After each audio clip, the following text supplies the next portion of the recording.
렌더링에 대해서 설명드리도록 하겠습니다. 여기 렌더링 옵션이 여기 있어요. 자, 여기 기어 그림 있죠? 이게 렌더 옵션입니다. 우리가 지난 시간에 재질했고요, 조명했고요. V-Ray 오브젝트 요거 하나만 볼까요? 자, 조그맣게 그려보세요. 500에 500. 그 다음에 얘를 보시면 이쪽이 앞쪽이고 이쪽이 뒤쪽이죠. 면 뒤집습니다. 리버스. 그 다음 메이크 그룹. 그러면 이렇게 그룹이 묶이겠죠. 자, 여기까지 한번 묶어 보시죠. 자, 이렇게 그룹을 묶어 놓고요. 여기 이 아이콘을 눌러주시면 돼요. 이게 퍼라는 아이콘입니다. 퍼. 여기 있어요. 이 아이콘입니다. 이렇게 풀그림 그려져 있는 게 있어요. 이걸 퍼라고 합니다. 눌러주면 이만큼 뭔가 이렇게 생겨나요. 간단합니다. 렌더링 해주시면 돼요. 그러면 이렇게 잔디 모양의 오브젝트가 렌더링 됩니다. 자, 한번 해보시죠. 보시면 이렇게 털 그림이 이렇게 나올 거예요. 퍼가 동물의 털 혹은 모피를 퍼라고 합니다. 근데 우리는 이걸 어떻게 쓰냐면 잔디로 써요. 물론 이제 상황에 따라서 동물의 털에도 입힐 수 있겠죠. 조금 더 길게 하면 이 털의 길이를 길게 하고 조금 더 밴딩 값을 많이 주고 그러면 사람의 머리카락으로도 모델링을 할 수 있어요. 그리고 인형의 털 같은 것으로도 넣어줄 수 있습니다. 자, 이렇게 해보시면 더 재밌을 거예요. 매트리얼에서 잔디 그림을 줘보세요. 이렇게 잔디를 주고 다시 한번 렌더링을 해봅니다. 그러면 잔디가 있는 것처럼 보일 거예요. 네, 이거죠. 자, 한번 해보시죠. 자, 어디로 가냐면 여기 세 번째, 첫 번째, 두 번째, 세 번째. 요 세 번째가 V-Ray 오브젝트입니다. 보시면 V-Ray 퍼가 들어와 있을 거예요. 옵션을 다 할 필요는 없지만은 몇 가지 우리가 조금만 확인해 보시면 돼요. 랭슨이라는 게 퍼의 길이입니다. 예를 들어서 40. 그러면 자, 다시 한번 렌더링 걸면 퍼가 이렇게 길게 이와 같이 길게 나오는 걸 확인할 수 있습니다. 자, 기니까 확대를 늘려보죠. 이렇게 길어진 거 보이시나요?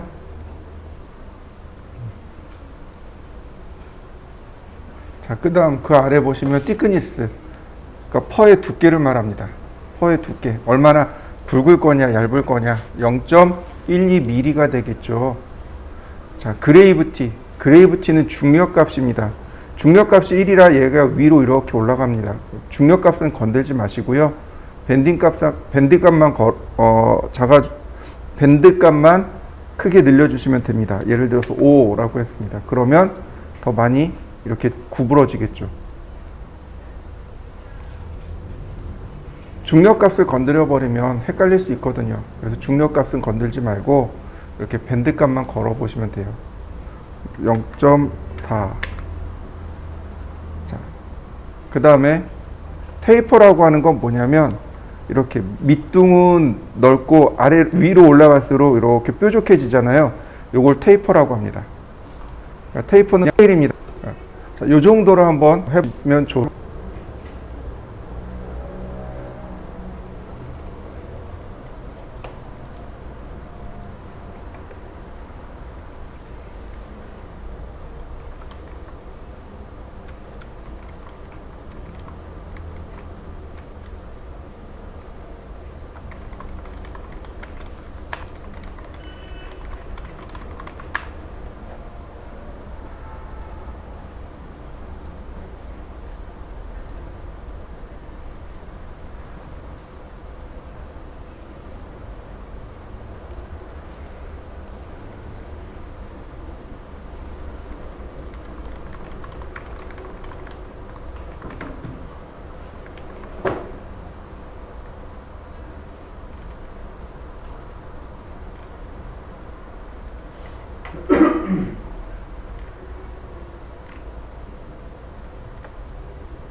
자, 근데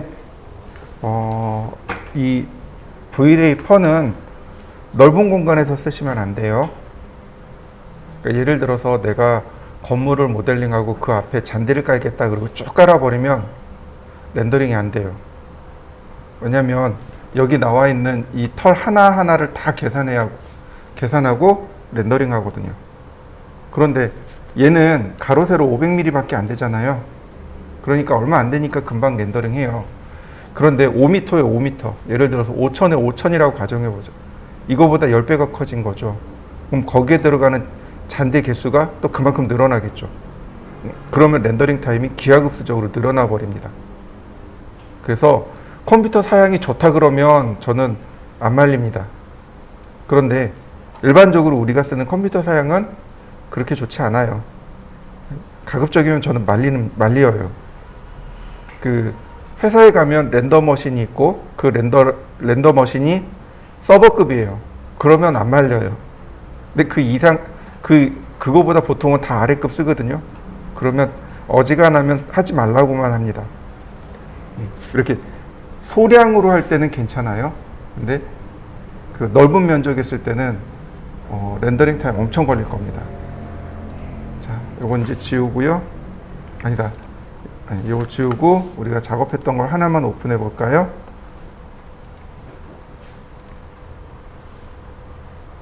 자, 이게 이제 우리가 여기까지 작업을 했었습니다. 그죠? 이제 렌더링을 해서 결과물을 뽑아내야 됩니다. 렌더링 하기 위해서는 여기 있는 이 네 번째 옵션을 누르시면 돼요. 그러면 여기 있는 내용들이 전부 다 렌더링에 관련된 명령어들입니다. 다 쓰는 건 아니고요. 몇 가지만 좀 추려서 설명을 드리도록 하겠습니다. 그것도 이틀에 나눠서. 자, 지금부터 하는 건 무조건 옵션 하나 건들면 렌더링 한 번 이렇게 들어갑니다. 렌더링을 하지 않고는 결과물을 확인할 방법이 없어요. 자, 렌더링을 하는데 이 주전자 그림 있죠? 이 주전자 그림이 렌더링 옵션이 명령어입니다. 주전자가 렌더링이에요. 누르면 이와 같이 렌더링 들어가죠? 자, 근데 여기 옵션이 뭐냐면 인터랙티브는 이런 거예요. 얘를 누르면 이 주전자에 손 그림 있는 게 활성화될 거예요. 얘로 렌더링을 다시 해야 됩니다. 얘로 렌더링을 하고요. 자, 지금 여기 렌더링 끝나 있죠? 화면을 움직여 봅니다. 그러면 렌더링 된 게 같이 움직이는 거 보이시나요? 얘가 인터랙티브 렌더러입니다. 자, 여러분들도 한번 해보시죠. 자, 네, 여기 얘가 이 창을 뭐라고 하냐면 프레임 버퍼라고 해요. 여기 프레임 버퍼라고 써 있죠. 프레임 버퍼라고 하는데 렌더링을 중간에 멈추고 싶을 땐 여기 스탑 버튼을 누르시면 됩니다. 반드시 여기 스탑 버튼을 누르셔야 돼요. 이렇게 지금 스탑 버튼이 빨간불이 들어와 있다는 얘기는 렌더링 중이란 얘기예요. 인터랙티브를 체크해 놓으면 이건 무한정 렌더링이에요. 그리고 우리가 작업을 하는데 계속 렌더링을 해야 돼요. 그래서 인터랙티브는 안 쓰는 게 좋습니다. 자, 렌더링을 끄고 인터랙티브 끄고, 자, 렌더링 끄고 인터랙티브도 끄시고. 렌더링을 할 건데 여기 프로그레시브 렌더링이라는 게 있어요. 순차 렌더링이라고 해서 스케치업이 순서대로 렌더링을 합니다. 모형을 만들고 조명을 찾고 조도를 계산하고 이렇게 순차 렌더링을 해요. 보시면 이렇게 순차적으로 렌더링을 해줍니다. 근데 많은 사람들이 이 순차 렌더링, 즉 프로그레시브 렌더링을 안 써요. 이 프로그레시브 렌더를 끄시면 됩니다. 다만 이 프로그레시브 렌더링에는 이 GPU 악셀레이션이라는 게 있어서 렌더링을 조금 빨리 해주는 그런 기능이 들어있기는 합니다. 그러나 사람들은 안 써요. 그럼 뭐 쓰느냐? 이 프로그레시브 그냥 꺼버리세요. 프로그레시브를 끄면 얘가 지역별로 이렇게 렌더링을 합니다. 다시. 버킷이라고 부르는 더 렌더링을 할 겁니다. 버켓 렌더가 들어가요. 다시 한번 볼까요? 다시 렌더. 그러면 버킷이라는 조그만 사각형이 왔다 갔다 하면서 렌더링을 할 겁니다. 이 네모난 사각형 하나가 CPU 한 개입니다. 그러니까 예를 들어서 우리가 사용하는 컴퓨터가 코어 투 듀어예요. 그러면 CPU 한 개에 코어가 2개 들어있다는 뜻입니다. 그럼 이 버킷이 2개 움직일 거예요. 코어 투 쿼드면 CPU 한 개에 4개의 코어가 들어있다는 뜻이에요. 저 네모난 사각형이 4개가 움직일 겁니다. 코어 투 옥타면 6개가 들어있다는 얘기예요. 8개죠. 네, 8개가 들어있다는 얘기예요. 코어가. 헥사가 있고 옥타가 있죠. 헥사는 6개고 옥타는 8개고. 네, 이렇게 이걸 가지고 CPU의 개수를 확인할 수 있습니다. 대부분 다 이 방법을 사용해요. 자, 한번 렌더링 해보시죠. 자, 그 다음에 여기 프레임 버퍼에 여기 주전자 그림이 조그맣게 하나 있어요. 여기. 이게 뭐냐면 내가 선택한 영역 렌더링입니다. 얘를 누른 다음에 드래그 하시면 이렇게 나올 거예요. 요 빨간색 영역만 렌더링 한다는 뜻이에요. 이렇게. 여러분들도 한번 해보시죠. 이렇게 놓으면 요 빨간색 테두리 안에만 렌더링을 하는 거예요. 왜냐하면 우리가 전체를 보면 늦거든요. 렌더링 타임이 늦어요. 그래서 이렇게 리전 렌더, 즉 지역, 내가 원하는 지역만 이렇게 확인해 보고자 할 때 이렇게 리전 렌더를 사용합니다. 이거 끄면 돼요. 리전 렌더를 끄면 전체 렌더로 싹 바뀌게 됩니다. 한번 해보시죠. 다음 이제 제일 중요한 거, 여기 퀄리티라는 것이 있습니다. 이 퀄리티가 오른쪽에 보면 레이트레이스라고 하는, 여기 글로벌 일루미네이션이라고 하는 이 부분하고 연결이 되어 있어요. 품질이라는 뜻입니다. 품질이에요. 품질입니다. 여기 레이트레이스의 노이즈 리밋, 그다음 맥시멈 서브 디바이스, 그 다음에 서브 디바이스, 품질, 얘네들하고 같이 연결이 돼 있어요. 우리가 얘네들을 가지고 일일이 맞춰야 돼요. 그런데 너무 어렵단 말이죠. 맞추는 것도 어렵고, 그 다음 사용하기도 어렵고, 개념도 어렵고. 그러니까 아예 제공을 해주는 거예요. 미디움 품질, 그 다음에 로우 품질, 혹은 드래프트, 거칠게. 렌더링 결과물을 거치게 볼 거냐, 아니면 저품질로 볼 거냐, 중간 품질로 볼 거냐, 아니면 하이, 높은 품질로 볼 거냐, 베리 하이, 아주 높은 품질로 볼 거냐. 만약에 내가 그냥 여기서 렌더링하고 모니터상에서 전체적인 분위기만 볼 거예요. 그러면 이거 로우로 놓고 작업하시면 돼요. 로우입니다. 근데 내가 이거 인쇄할 거예요. 작업한 거 인쇄물로, 뭐 프린터나 이런 걸 통해서 인쇄물로 뽑아낼 거예요. 그렇다면 여기는 하이나 혹은 베리 하이로 바꾸셔야 됩니다. 그래야만 돼요. 근데 이게 실제로 렌더링 타임에도 영향을 미칩니다. 자, 보시죠. 드래프트예요. 그러면 계산해야 될 부분이 많이 적기 때문에 쭉 들어갑니다. 금방 끝나죠? 그러나 베리 하이로 놓고 되면 렌더링 타임이 많이 늦어져요. 왜냐하면 계산해야 될 것들이 많아지거든요. 품질을 올리기 위해서. 그럼 어느 정도로 늦어지느냐? 이렇게 저품질, 로우로 놓으세요. 그리고 그 다음날, 지금 이거 아직도 렌더링 중이에요. 베리 하이로 놓으면 너무 늦으니까 보시죠.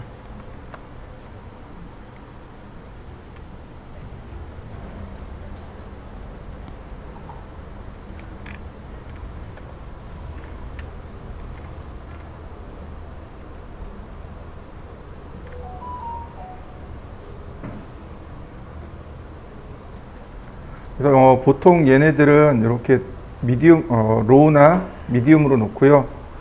조금 요령을 피운다면 여기 있는 얘네들 값을 그때그때 바꾸는 거예요. 이렇게 보시면 값이 바뀌는 거 보이시죠? 그죠? 그래서 미디움으로 놓고 이 값만 바꾸는 겁니다. 노이즈 리미트를 0.01로요. 그러면 품질이 많이 좋아지게 돼요. 자, 일단 밑으로 내려갑니다. 카메라입니다. 보통 이제 카메라를 눌러보면 스탠다드 카메라가 있고 VR 카메라가 2개가 있습니다. 가상현실에 관련된 카메라가 2개가 있는 거죠. 우린 가상현실 안 쓸 거니까 무시.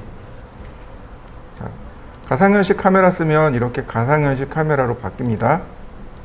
이렇게 바뀌게 돼요. 근데 일반 우리는 쓰는 건 스탠다드 카메라. 그 다음 스테레오. 이걸 놓게 되면 스테레오 렌더링을 하게 됩니다. 무슨 얘기냐면 우리가 사람의 눈이 두 개잖아요. 그러니까 오른쪽에서 보는 방향의 렌더링, 왼쪽에서 보는 방향의 이미지 렌더링. 즉 렌더링을 두 번 하게 됩니다. 그 스테레오 VR이라고 해요. 이것도 입체 영상 들어보셨나요? 그 어렸을 때 빨간색 셀룰로이드하고 파란색 셀룰로이드 놓고 보면 입체 영상으로 보였던 거.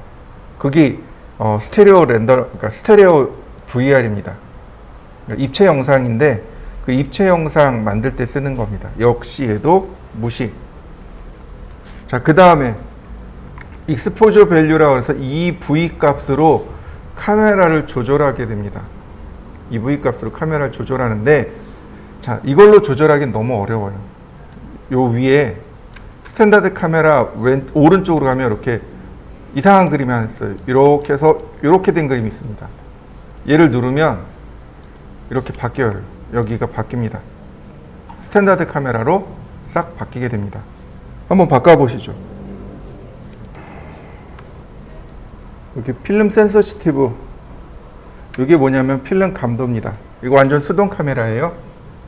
완전 수동 카메라고, 수동 카메라에 보면 몇 가지 옵션들이 있는데 수동 카메라를 다루는 방법들입니다. 필름 감도라고 합니다. ISO라고 불러요. 100, 200, 400, 800, 1600 이렇게 올라가요. 보통 실외에서 찍을 때, 실외, 8월달 2시 실외에서 찍을 때가 ISO 값이 100입니다. 그러니까 굉장히 강렬한 빛이 내려올 때 쓰는 게 100이에요. 이 필름 센서티브 ISO 값이 뭐냐면 필름에는 빛에 반응하는 물질이 발려져 있습니다. 그래서 예를 들어서 이렇게 보시면 돼요. 빛의 입자가 하나가 이렇게 필름에 들어왔습니다. 이때 100개의 입자가 반응하는 거예요. 이렇게 막. 이게 ISO 값입니다. 만약에 하나가 들어왔는데 200개의 입자가 여기서 반응했어요. 그럼 어떨까요? 조금 더 필름이 예민해지겠죠. 밝게 나오게 됩니다. 무슨 얘기인지 이해되시나요?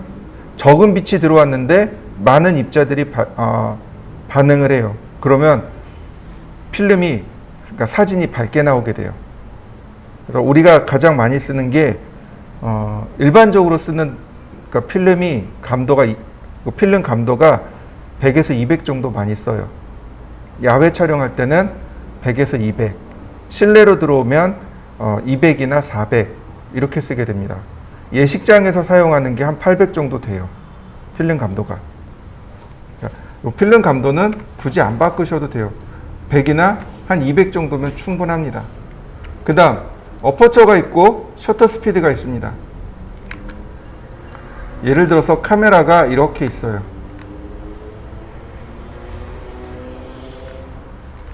카메라가 이렇게 있어요.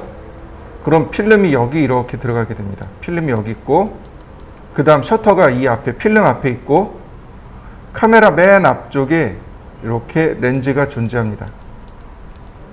여기 나와 있는 어퍼처 F 넘버가 조리개 값이에요. 여기서 조절합니다. 그 다음에 셔터 스피드는 누구냐면 바로 여기 있는 이 셔터 값이에요. 어퍼처가 F 넘버로 되어 있잖아요. 조리개 값입니다. 무슨 얘기냐면 그 카메라 맨 앞에 렌즈 있죠. 렌즈 맨 앞쪽에 조리개가 달려 있어요. 그래서 셔터를 누르게 되면 조리개가 이렇게 열렸다 닫혔다 이렇게 해요. 이 조리개를 얼마나 열 것인가. 예를 들어서 1이면은 전부 다 개방한다는 뜻이에요. 만약에 지금 여기 8이잖아요. 8이면은 한 절반 정도 개방한 겁니다. 앞에. 그러면 어떻게 돼요? 전부 다 개방하면 빛이 많이 들어가겠죠. 절반 개방하면 어떻게 돼요? 빛이 조금 들어가겠죠. 바로 그거예요. 빛의 양을 조절하는 게 바로 저 어퍼처, 즉 F 넘버입니다. 이렇게 계산하시면 돼요. 값이 두 개예요. 1하고 1.2하고 이렇게 값이 두 개로 갑니다. 두 배로 가요. 그럼 그 다음에 이제 나와야 될 게 2, 그 다음에 2.4, 그 다음 4, 그 다음에 두 배 하니까 4.8인가요? 그 다음에 8, 그 다음에 11, 그 다음에 16, 그 다음에 22, 32 이렇게 갑니다. 이렇게 조리개 값이 이렇게 가요. 32면은 거의 조금 열리는 거죠. 요만큼 열렸다 닫히는 거죠. 이게 조리개 값입니다. 그러니까 다시 말해서 그 카메라 렌즈를 통해서 들어오는 빛의 양을 조절할 때 쓰는 것, 그게 조리개 값이에요. 8로 돼 있습니다. 지금 요만큼 돼 있어요. 만약에 내가 렌더링을 할 거예요. 일단 여기부터 볼까요? 자, 렌더링을 했습니다. 자, 보세요. 이 정도 밝기가 나와요. 이때 제가 얘를 400으로 놨습니다. 그러면 어떻게 돼요? 필름 감도가 높아지니까 빛이 많이 들어와요? 밝게 돼요. 이해되셨나요? 타버린 거예요. 타버린 겁니다. 우리 이거 탔다라고 얘기해요. 그럼 만약에 이 필름 감도를 50으로 놓으면 어떻게 될까요? 어둡게 나오겠죠. 자, 이해되시나요? 네. 기본값은 100이고요. 자, 다시 100인 상태에서 렌더링을 해봤습니다. 이 정도가 되네요. 밝기가 이 정도네요. 자, 이때 제가 조리개를 열어봤습니다. 4로 해서 더 한 배로 밝게 해봤어요. 어때요? 많이 밝아졌죠? 해버린 거. 자, 근데 16으로 바꿔봤습니다. 그럼 닫았으니까 더 어둡게 나오겠죠? 맞습니까? 자, 요 두 가지 값, 필름 감도 값하고 조리개 값하고 한번 해보시죠. 자, 보시면 이게 이제 카메라 구조인데 여기 이제 렌즈가 있고 여기에 필름이 있고, 요즘은 이제 디지털 카메라라 이제 이미지 센서라고 하죠. 요거 CCD라는 게 있고, 그 다음 여기 이제 거울이 이렇게 있고, 이제 셔터가 여기 있어요. 그래서 얘가 이렇게 싹 올라갔다 내려갑니다.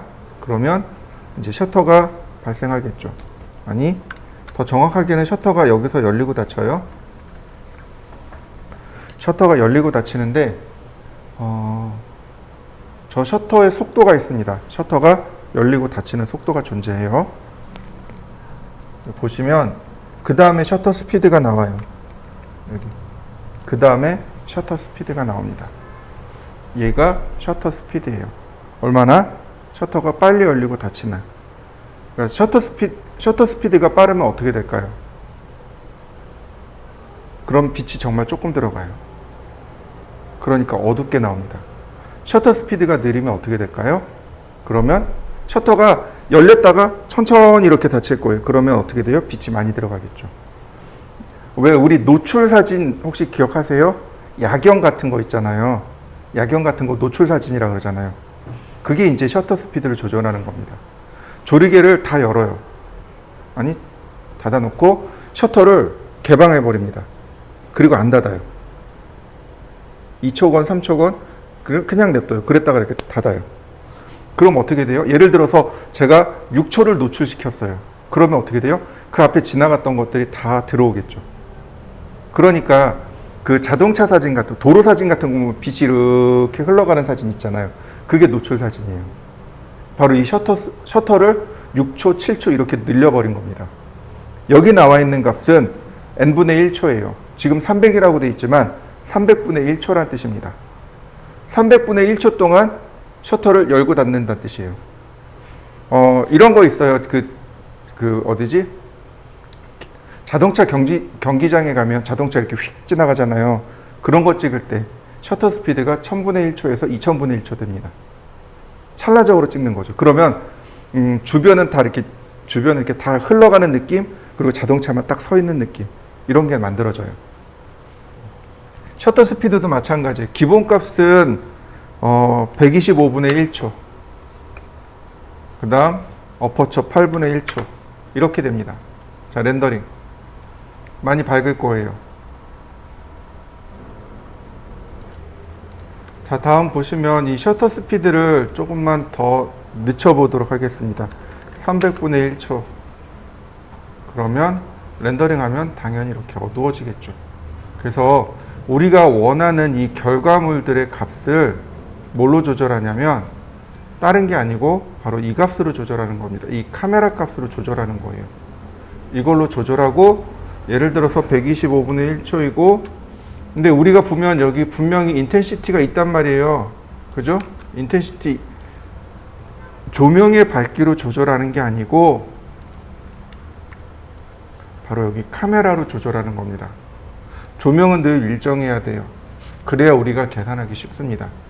그리고 카메라로 계산하면 조금 더 작업하기 편해요. 16. 자, 그리고 렌더링. 그러면 똑같은 값이 나오죠. 거의 비슷하게 렌더링 되어지는 걸 확인할 수 있습니다. 자, 그 다음에 뎁스 오브 필드. 일단 여기까지 한번 렌더링 해보시죠. 자, 제가 화면에다가 반지름 200인 원을 그리고 2400인 원기둥을 이렇게 하나 만들었습니다. 그룹으로 만들었고요. 자, 복제를 할 건데요. 800mm 간격으로 10개를 복사했습니다. 얘네들을 다시 옆으로 고스란히 밀어봤습니다. 3000mm. 자, 이렇게 제가 모델링을 해봤습니다. 여러분들도 한번 해보시죠. 자, 그 다음에 뎁스 오브 필드. 이 뎁스 오브 필드는 이 스탠다드 카메라가 이렇게 EV일 때 제대로 나옵니다. EV 값으로 맞춰 놓으시면 되겠고요. 뎁스 오브 필드는 뭐라고요? 아웃포커싱 효과를 줄 때 사용합니다. 그러니까 무슨 얘기예요? 내가 원하는 지점에 포커싱 효과를 줄 때 쓰는 겁니다. 디스턴스가 있고요. 디포커스가 있고요. 그 다음에 포커스 디스턴스가 있습니다. 포커스 디스턴스가 거리고요. 그 다음에 디포커스가 흐림 정도를 말합니다. 그 다음에 이걸 우리가 사이즈로 혹은 위치로 여기 있는 이 값으로 파악하기가 어려워요. 그래서 여기 포인트를 지정해 줍니다. 클릭한 다음에 포인트를 이렇게 지정해 주면 이 포인트가 바로 포커스가 맞춰지는 지점이 되는 거고, 자, 예를 들어서 얘를 0.4로 올려버렸습니다. 자, 렌더링. 그러면 이렇게 앞쪽은 제가 지정한 부분은 포커싱이 맞고 뒤로 갈수록 포커싱이 흐려지는 거죠. 자, 다시 볼까요? 얘를 0.8로 놔볼까요? 그리고 얘는 센서티브 100, 얘는 8, 300 기본값이고요.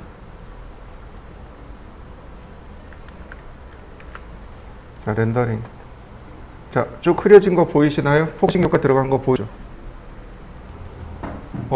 복회 효과는 안 나와요. 요거 옵션을 바꿔보면 복회 효과가 있긴 한데 복회 효과는 안 나오니까 요건 포기하고요. 자, 그 다음에 이펙트가 있는데 이펙트 넘어가고요. 자, 렌더 아웃풋이라는 것이 나옵니다. 이제 이 렌더 아웃풋이 중요해요. 지금 화면 위 아래쪽에 보면 이렇게 흐릿한 부분, 검정색 영역이 있을 겁니다. 이게 뭐냐면 세이프 프레임입니다. 얘를 누르면 세이프 프레임이 꺼지게 돼요.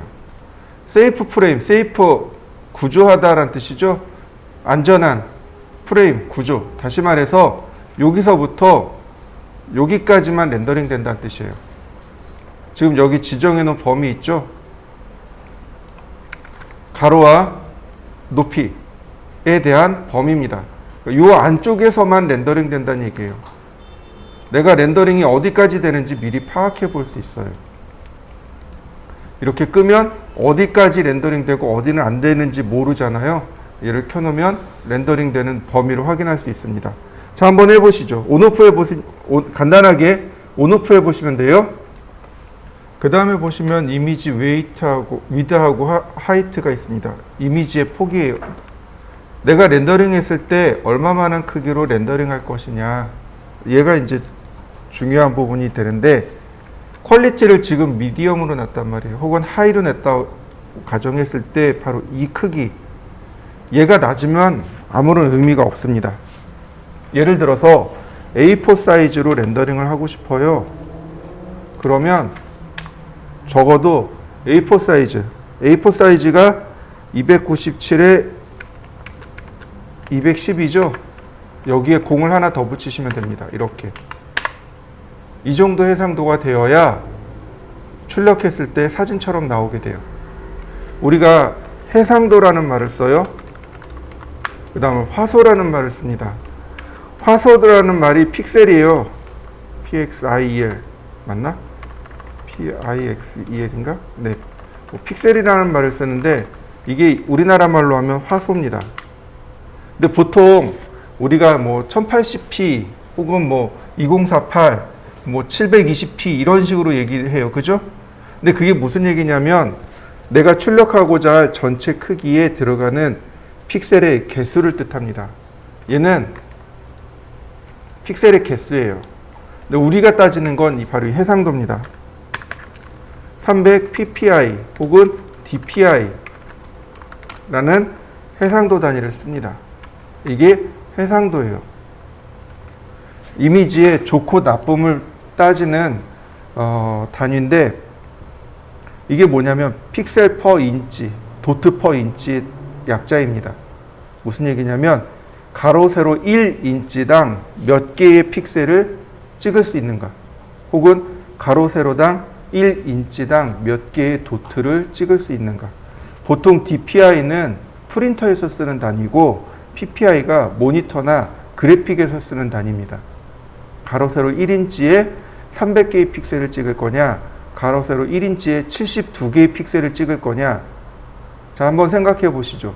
가로 세로 1인치당 72개의 픽셀을 찍었어요. 또 하나는 가로 세로당 300개의 픽셀을 찍었습니다. 어떨까요? 어떤 게 더 입자가 작을까요? 1인치당 300개가 들어가 있는 게 입자가 더 작을 수밖에 없죠. 해상도가 더 좋다는 뜻이 됩니다. 모자이크 생각하시면 돼요. 우리 어렸을 때 초등학교 다닐 때 모자이크로 미술 했었죠. 이때 모자이크가 크면 좀 엉성해 보였고 모자이크가 작으면 굉장히 예쁘게 잘 나왔죠. 네, 마찬가지예요. 픽셀이, 그러니까 화소가 1인치당 300개가 찍히면 굉장히 입자가 작아지게 돼요. 그럼 이 해상도를 사용하게 되면 예를 들어서 297에 210에 300 그리고 DPI 이런 식으로 얘기하면, PPI 이런 식으로 얘기하면 돼요. 얘는 297에 210mm에 대략 280 PPI 정도가 나옵니다. 우리가 사용하는 사진 있죠. 사진이나 아니면 책 혹은 카탈로그, 브로셔 등 인쇄물은 전부 다 300 PPI를 기준으로 인쇄를 합니다. 최대 해상도가 300 PPI예요. 그러니까 우리가 여기서 렌더링한 결과물이 300 PPI에 맞추면 돼요. 근데 지금 보면 한 280 PPI잖아요. 한 20 PPI가 모자르잖아요. 괜찮아요. 그냥 눈속임으로 넘어갈 수 있어요. 그냥 그 정도는 뭉개고 넘어갈 수 있을 만큼 됩니다. 만약에 내가 A4 사이즈로 출력하겠다, 그럼 저렇게 놓으시면 돼요. A3라면 어떻게 될까요? A3 사이즈로 출력하겠다. A3 같은 경우는 이렇게 됩니다. 이런 것들은 상식적으로 조금 알아두시면 더 좋습니다. 그러니까 내가 여기다가 A4로 갈 거예요. 2970. 네, 그럼 나머지 16대 9 비율로 돼 있기 때문에 해상도가 맞춰지는 거죠. 자, 지금 800에 600이었단 말이죠. 얘를 1024로 올려보죠. 그러면 렌더링된 사이즈가 훨씬 더 커지게 됩니다. 이렇게요. 훨씬 더 렌더링 해보시죠. 자, 한번 해보시죠. 그 다음에 보시면 세이브 이미지라는 것이 있습니다. 자동 저장이에요. 우리가 렌더링을 하게 되면, 자, 이렇게 렌더링을 하게 되면 얘를 저장을 해야 되잖아요. 여기 디스켓 그림이 있습니다. 얘를 눌러서 저장을 시킬 수 있어요. 이렇게 저장을 시키는데 렌더링 타임이 뭐 2시간, 3시간 이래버리면 어떻게 될까요? 이 세이브 누르면 그냥 다운돼 버리죠. 그러니까 스케치업이 그대로 그냥 확 꺼져 버려요. 그럼 어떻게 해요? 시키는 겁니다. 네가 렌더링 다 끝나고 저장해. 이렇게 해요. 그게 바로 세이브 이미지입니다.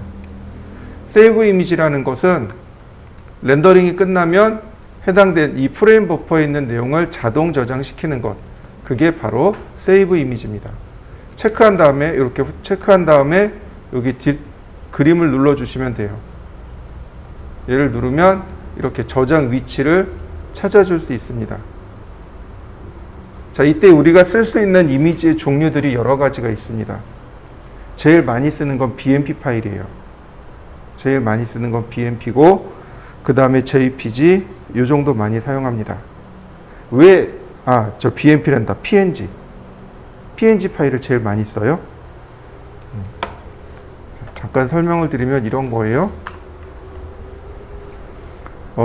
절대로 쓰면 안 되는 거, GIF 파일 절대로 쓰시면 안 돼요. 얘는 8비트 포맷이라 그렇습니다. 그 다음에 JPG, 얘는 16비트 포맷이고요. 그 다음에 다시 써볼까요?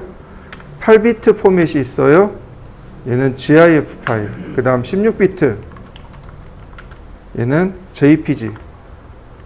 그 다음에 24비트 TIFF. 그 다음 BMP. 그 다음 32비트 TGA. 그 다음에 PNG. 이렇게 됩니다. 무슨 얘기냐면 얘는 표현할 수 있는 색상의 개수가 256개입니다. 최대한대로 표현할 수 있는 색상의 개수가 256개예요. 너무 적죠. 그래서 얘는 쓰시면 안 돼요. 그 다음에 이제 얘를 쓰는데 얘가 64,000개 정도 표현할 수 있습니다. 그리고 얘는 1600만 개입니다. 얘도 똑같이 1600만 개의 색상을 표현할 수 있는데 여기에 플러스 알파로 투명도가 들어갑니다. 알파 채널.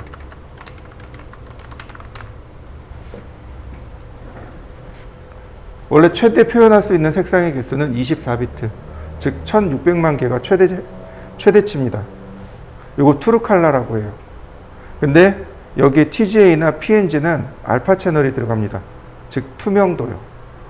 그래서 32비트 포맷이 됩니다. 그래서 PNG를 쓰라고 하는 겁니다. PNG나 혹은 TIFF나 혹은 JPG를 쓰시면 돼요. PNG나 TIFF나 TJ가 파일 용량이 무지하게 커요. 왜냐하면 알파 채널도 들어가고 표현하는 색상의 개수도 너무 많거든요. 근데 사람의 눈은 저걸 다 구별하지 못해요. 그러니까 정말 전문가 아니면 뭐 상위 0.01% 아니면 이건 구별 못해요. 일반적인 사람들은 구별 못합니다. 64,000개만 돼도 충분해요. 그래서 최종 렌더링, 그러니까 최종 출력하기 전에 JPG로 바꿔서 출력하는 경우들도 많습니다. 이렇게 JPG하고 뭐 PNG 많이 사용하니까 우리가 렌더링 할 때 이렇게 PNG로 저장해 버리면 돼요. 어디 갔을까요?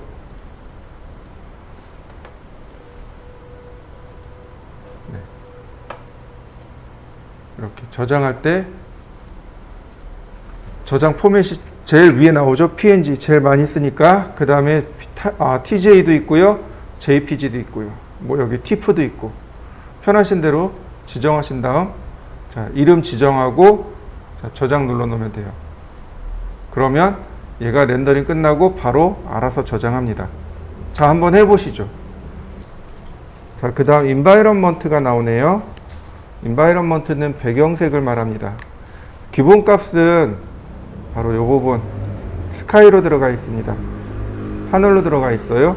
얘 눌러보시면 선라이트에서 기본값이 들어가 있습니다. 자, 호색에 L로 되어 있죠. 네.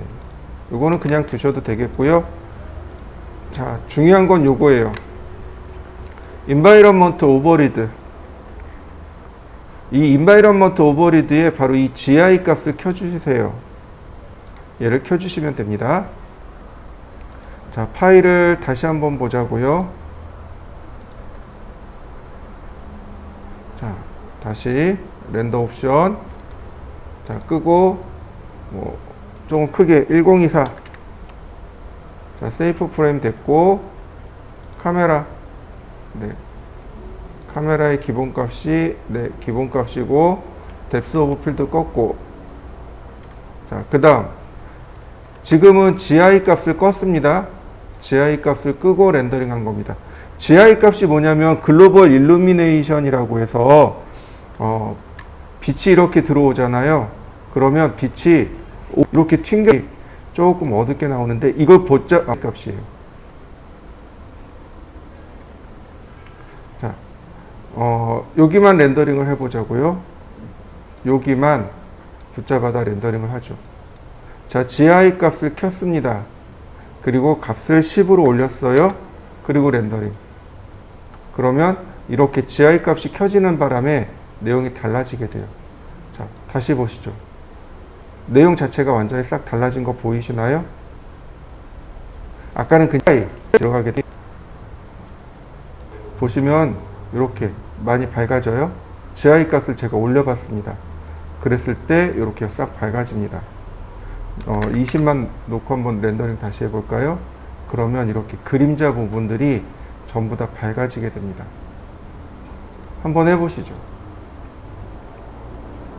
많이 밝아지고 경계가 이렇게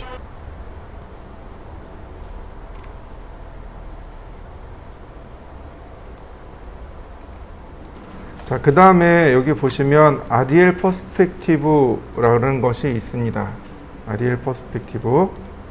자, 여기 보시면 이 아리엘 퍼스펙티브가 뭐냐면 이런 거예요.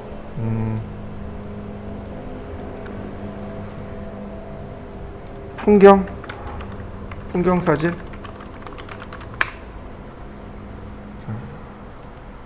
풍경 사진. 아니, 네, 이 사진이 제일 그럴싸한데, 여기 있다. 근데 어디로 갈까요?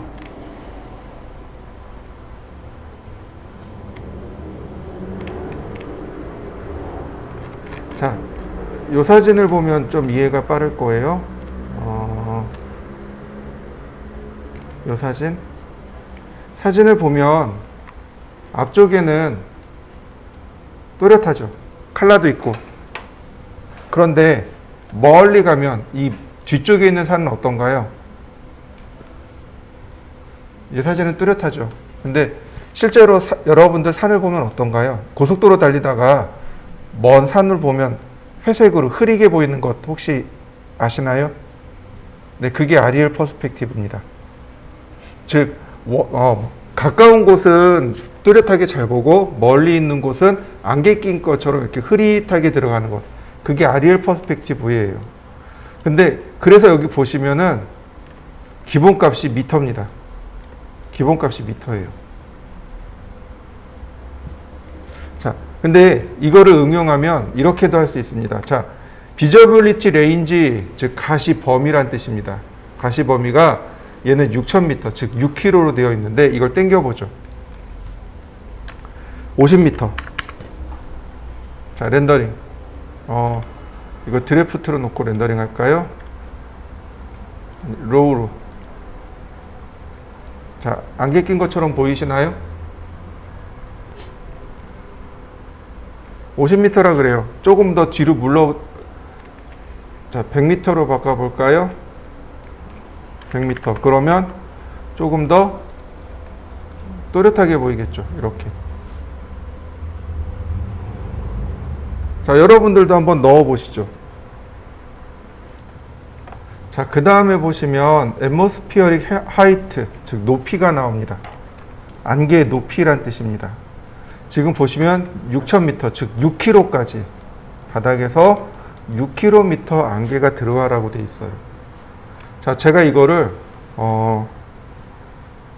1m로 낮춰봤습니다. 렌더링. 그리고 가시거리를 더 짧게 10m. 그리고 렌더링. 보이시나요? 이렇게 딱 1m 된 거 나요? 이런 경우 이렇게 안개 끼는 게 있을까요? 있어요. 바닥에서 이렇게 위로 올라가는 안개가 있어요. 물안개요. 물안개가 이렇게 껴요. 그 다음에 운해라 그러죠. 산 정상에서 보면 구름이 이렇게 안개처럼 끼는 경우. 네, 그런 경우. 그 다음에 스모그는 어떻게 돼요? 위에서 이렇게 밑으로 내려오는 거죠. 네, 그럴 때 그러니까 높이로 따지는 겁니다. 그러니까 거리로도 따질 수 있고 높이로도 이렇게 따질 수 있습니다. 자, 뭐 여기 세 개가 있네요. 좀 더 세게 해볼까요? 렌더링. 그러면 구름이 조금 더 밝아진 거 보이시나요? 다시 너무 센 거 같으니까 한 2만. 그러면 구름이 더 밝아진 거죠. 자, 한번 해보시죠. 자, 그 아래 필터 컬러는 여기 나와 있는 필터 컬러는 구름의 색상이에요. 예를 들어서 제가 파랗게 줘봤습니다. 자, 렌더링 걸어보면 이렇게 파랗게 나와요. 그 밑으로 보면 머티리얼 오버리드라고 하는 값이 있습니다. 머티리얼 오버리드.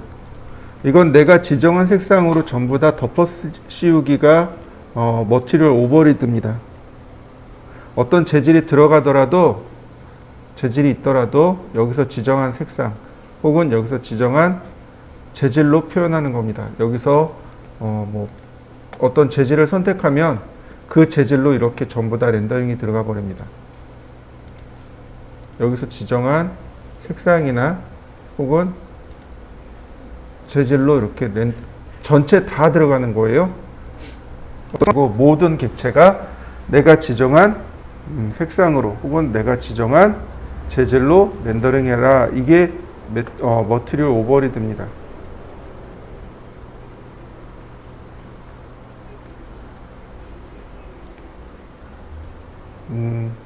그러니까 질감 없이 전체 형태로만 볼 때 종종 사용해요. 자, 한번 해보시죠.